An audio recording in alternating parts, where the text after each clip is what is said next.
Delhi liquor પોલીસે કૌભાંડ કેસમાં જામીન પર રહેલા મુખ્યમંત્રી અરવિંદ કેજરીવાલે સુપ્રીમ કોર્ટમાં નવી અરજી દાખલ કરી છે કે જેમાં તેમણે મેડિકલ કન્ડિશનના આધારે જામીન વધુ 7 દિવસ લંબાવવાની માંગ કરી છે. કેજરીવાલની 21 માર્ચે ઈડી દ્વારા ધરપકડ કરવામાં આવી હતી. કેજરીવાલની 21 દિવસની જામીન 1 જૂને પૂરી થઈ રહી છે.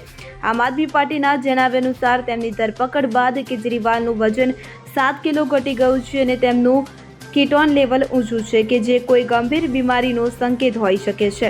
ઈડી કેસમાં જેલમાં ગયાના 50 દિવસ બાદ સુપ્રીમ કોર્ટે તેમને જામીન આપ્યા હતા. કેજરીવાલ 10 મેના રોજ દિલ્હીની તિહાડ જેલમાંથી મુક્ત થયા હતા. ડોક્ટરોએ અરવિંદ કેજરીવાલને પોઝિટ્રોન એમિશન ટોમોગ્રાફી અને કમ્પ્યુટેડ ટોમોગ્રાફી સ્કેન અને અન્ય કેટલાક મેડિકલ ટેસ્ટ કરવાની સલાહ આપી હતી કે જેના કારણે કેજરીવાલે તેમના વચગાળાના જામીન લંબાવવાની માંગ કરી છે.